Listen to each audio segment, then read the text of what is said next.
My name is Sondra Shaw Hardy, and I'm standing here with Martha Taylor, and we are considered the pioneers in women's philanthropy.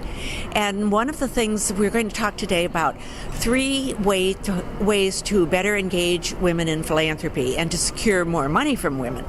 And the most important thing that we have learned in the 25 years that we've been doing this are the 6 C's of women's giving. Women give for 6 very, very special reasons, and the first one is they want to create something in response to a human need. They want to change things, to make a difference, to make things better. They want to commit to the organization or the cause that they are involved with, and they want to be connected.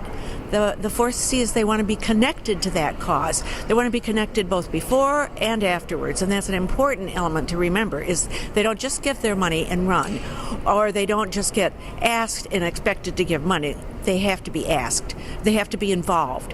And then the fifth one is collaborate. They want to do things together as women. We have thousands of women's giving circles now that have been set up in the United States in the last 12 years because women like to give together. And we've raised hundreds of millions of dollars through these giving circles. And finally, celebrate. We want to have fun with our giving.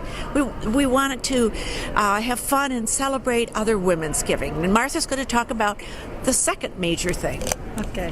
What I wanted to talk about is that there really are differences in between men and women's philanthropy, just as there are differences between men and women, in that to our colleagues to really look at the way you are approaching individuals, but that basically our field of fundraising is based on the model of raising money from men.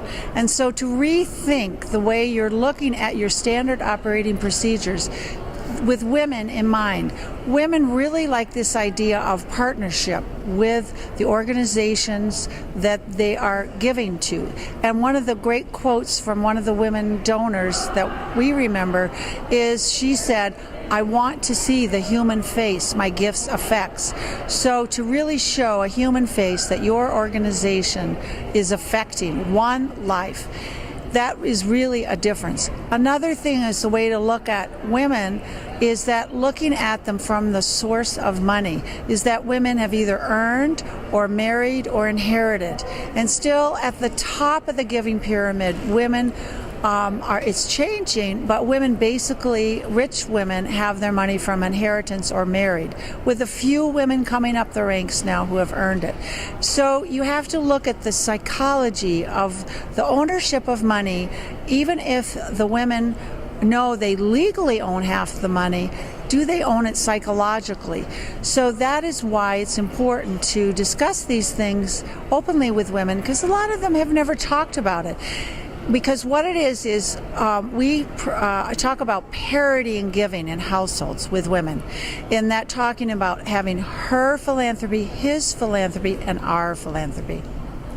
And the third thing is looking at generational giving.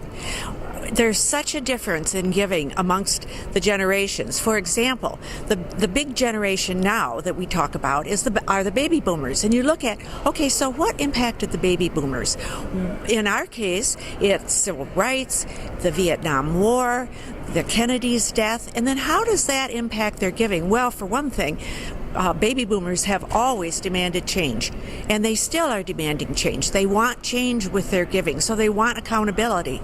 And then we go down to Gen X. Gen X givers, they, at least in the States and I think worldwide, they lived in a time of great financial upheaval. And so that was also the beginning of the internet, really being involved in the internet. And these are younger working people. They want to network. They want the organization to give them opportunities to network. And then the Y generation, which I am so thrilled with. The Y generation, they're going to save the world. They're the next civic generation. They don't take no for an answer. And if they see a problem, they go do something about it. They don't form committees and write out huge long plans. And if it doesn't work, they go off and do another thing. We're very proud of women philanthropy, the young women philanthropists. Yes. who are kind of creating these giving circles all around the country. All around the globe. All around the globe, really making a difference. And they're very independent, as Sondra talked about. Right. Is they really want to do things and change the world, and they're not waiting for any nonprofit's permission. They're just doing it. So engage them. And they see the world from a global standpoint, not just their community, but from a global standpoint. And the final thing I think we both can say together is make sure you ask. Ask the women, not just the man in the couple, but ask the woman. Thank you so much.